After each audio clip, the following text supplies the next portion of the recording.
Okay, and the camera is rolling. Okay, could you go back to the beginning? I mean, how do you explain how trail running could save anything? So human beings have changed the chemistry of the Earth's atmosphere such that now all climate systems are in flux and changing, and it's terrifying. So what we decided to do is come up to these mountains in this janky cabin for a week and do a lot of weird activities so that we can stop that from happening. Does that make sense?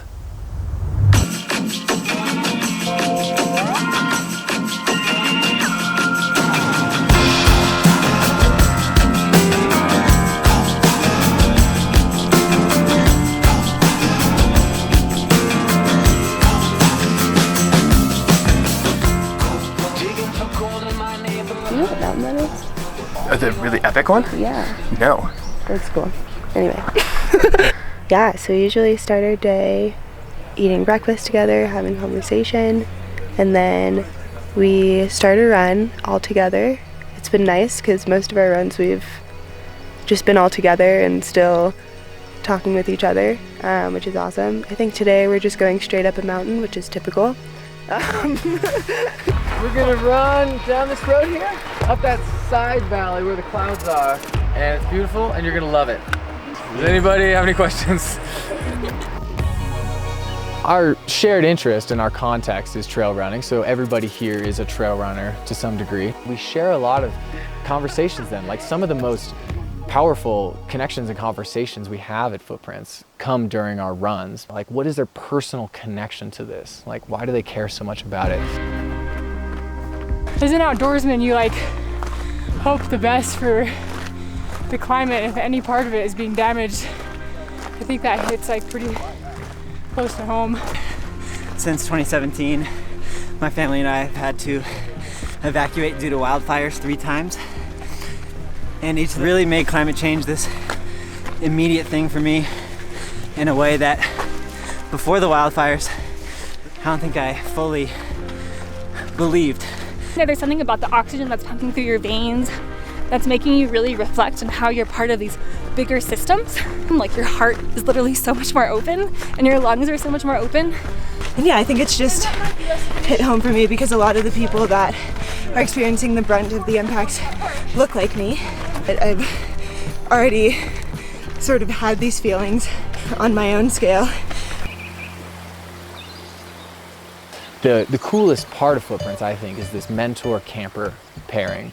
And so when we get campers applying to us, they say, this is the problem that I have.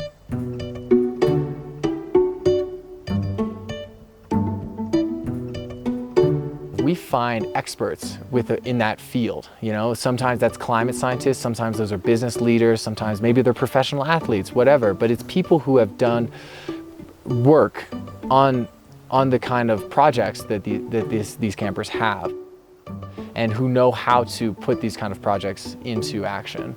And so each of these campers is paired up with a mentor with professional experience in the field of their project.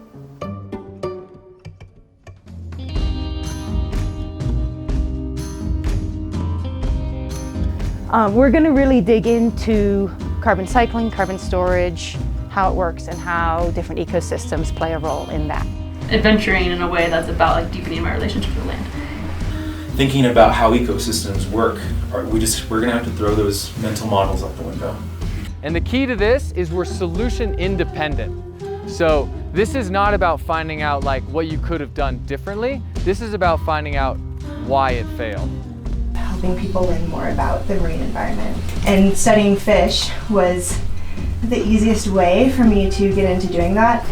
Explore ways in which social and cultural constructs have or do problematize the application of this framework. Who you are obviously really informs how you relate to people, what kind of perspectives you carry into your research. And the translation for soil scientists in my language is Bawiwa Yata Elia, which translates to earth healer. And I think that better fits what I do than any word in science can ever describe.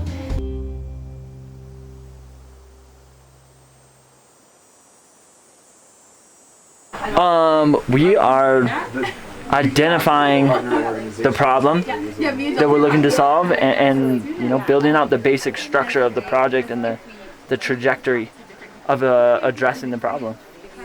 And I'm drawing happy arrows.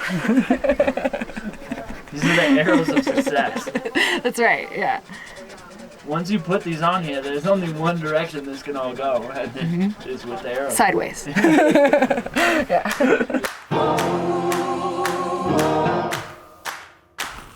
Somebody gonna tell you what can be done. Somebody gonna tell you don't have no fun. Somebody gonna tell you which way you go. Somebody gonna tell you everything you don't know.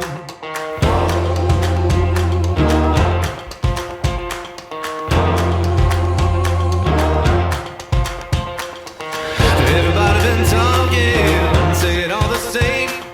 Now they're gonna tell you how to play the game. Somebody gonna tell you what you can be. Better know your place. Take a look and see. I'm on my way, coming down the line. On my way, gonna get what's mine. On my way, you know it's time. On my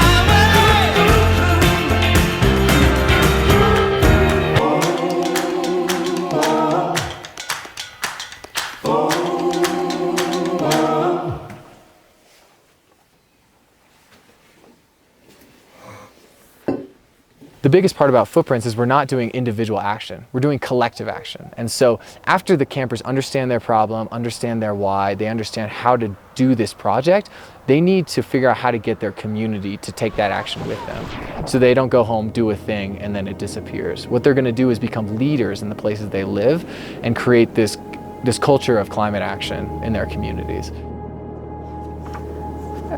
Okay. Hi, I'm Lily. Hi, my name is Stephanie Jimenez. My name is Luke. Hi, I'm Paige. Michael Harrelson. Zoe Pritchard. Noelle Clark, and I'm addressing How do my actions align with my values? The opportunity to expand the trail running community to give para-athletes a more active role. Like witnessing this hopelessness in my students just made me super aware of the climate anxiety and also the disengagement that young people can have because climate disaster is impacting our homes everywhere, no matter what city or town we live in. They become the agents of change that understand what they see as problems and how they can actually influence change in their local communities and ultimately in a global community. And implement this watershed science curriculum so that we can give people the knowledge and experience to feel empowered to take action to protect these species. But also about how the animals that we consider as food relate to us and relate to the ecosystems we are in. Start creating this transition from fast fashion into slow fashion in the outdoor industry. And telling the stories of urban communities of color grappling with climate change is a great place to start. Then I encourage you to bring your passion for running and join us in running beyond land acknowledgement. And in doing so, expand the connection between this sport and this planet.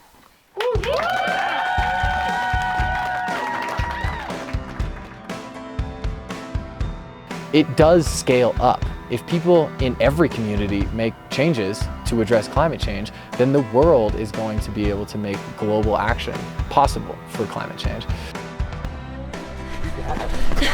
So tell me what gives you hope for climate? I guess gain hope through action and continue doing what you can do.